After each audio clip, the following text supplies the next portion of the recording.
एक तो कि अगले 5 साल में ऑटो इंडस्ट्री हमारी नंबर 1 इंडस्ट्री बनेगी, और दूसरा जो इंफ्रा प्रोजेक्ट को मंजूरी दी गई। तो मैं थोड़ा सा अलग अलग सवाल इसके पूछूं कि चूंकि बिजनेस चैनल के हैं तो लोग ये जानना चाहते हैं कि करंट फाइनेंशियल ईयर में, चालू कारोबारी साल में आपने क्या लक्ष्य रखा है अपने रोड हाईवे सेक्टर को लेकर के, और अब तक इस फाइनेंशियल ईयर के अब तक के महीनों में कितना लक्ष्य का पूरा कर पाए? देखिए, पहली बात तो ऐसी है कि देश के विकास में water, power, transport and communication, अगर इंफ्रास्ट्रक्चर डेवलप होगा तो कैपिटल इन्वेस्टमेंट आएगी, इंडस्ट्री आएगी। इंडस्ट्री और कैपिटल इन्वेस्टमेंट आएगी तो रोजगार की निर्मित होगी, सरकार को टैक्स मिलेगा, और रोजगार की निर्मित होगी तो पर कैपिटा इनकम बढ़ेगा, जीडीपी ग्रोथ बढ़ेगी, तो देश समृद्ध संपन्न होगा। और इसलिए देश के विकास में हमारी समस्या है कि हमको एक्सपोर्ट को बढ़ाना होगा, इंपोर्ट को कम करना होगा।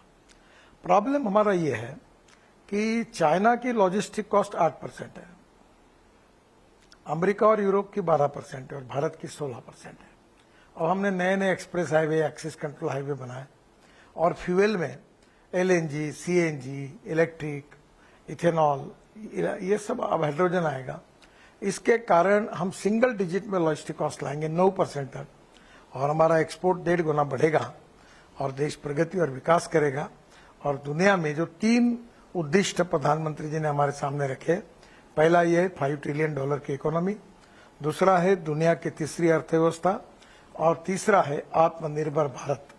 ये तीनों उद्दिष्ट पूर्ण करने के लिए हम 2047 जब हमें 100 साल पूरे होंगे तो एक बदला हुआ हिंदुस्तान, विश्व गुरु बनने की ताकत रखने वाला हिंदुस्तान बनेगा, और जो दुनिया में नॉलेज के आधार पर, टेक्नोलॉजी के आधार पर, एक्सपोर्ट के आधार पर दुनिया में उच्चतम श्रेणी में जाएगा, ऐसा मेरा विश्वास है। हाईवे सेक्टर को लेकर अगर मैं बात करूं तो उसमें एक सवाल ये उठता है कि टारगेट बड़े रखे जाते हैं, लेकिन वहां पे मोनेटाइजेशन का एक इशू आता है, मोनेटाइजेशन बढ़ाया जाए। इन्वेस्टमेंट ट्रस्ट एक नया हम लोगों ने टूल्स निकाला है, तो वो अब तक कितना सफल रहा वो, और उसका कुछ अपडेट? हमारे पास पैसे की कमी नहीं है सर।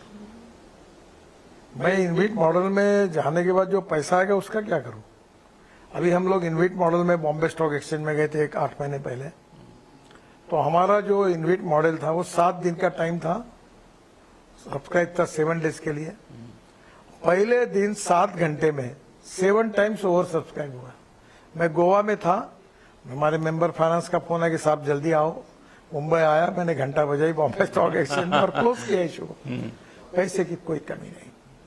हम इस देश के इंफ्रास्ट्रक्चर में हमने जो मॉडल तैयार किया है, BOT, hybrid annuity, इनविट model, EPC, अब अलग अलग उसमें चेंजेस भी समय के समय अनुसार कर रहे हैं।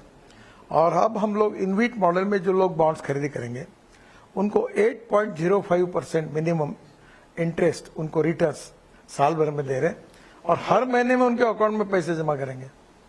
तो आपको ये जो गरीब लोग है, कांस्टेबल है, कंपाउंडर है, सफाई कामगार है, पत्रकार है, डॉक्टर है, जो सैलरी कमाते हैं, उन लोगों को एक नई अपॉर्चुनिटी मिलेगी। 8.05% बैंक में कहाँ मिलता है इंटरेस्ट, उनको इनकम मिलेगा। तो पैसे देने वालों की कमी नहीं है। देश बदल रहा है, हमारे प्रोजेक्ट अच्छे हैं, और हम कश्मीर में 2 लाख करोड़ के काम कर रहे हैं, हम नॉर्थ ईस्ट में 3 लाख करोड़ के काम कर रहे हैं, हम 2.5 लाख करोड़ की टनल बना रहे हैं, हम 36 ग्रीन एक्सप्रेस हाईवे बना रहे हैं, बड़े बड़े कॉरिडोर बना रहे हैं। तो देश बदल रहा है, और मेरा विश्वास है कि लॉजिस्टिक कॉस्ट कम होगी, टूरिज्म बढ़ेगा, रोजगार की निर्मित होगी, और देश विकास की ओर जाएगा, ऐसा मेरा विश्वास है।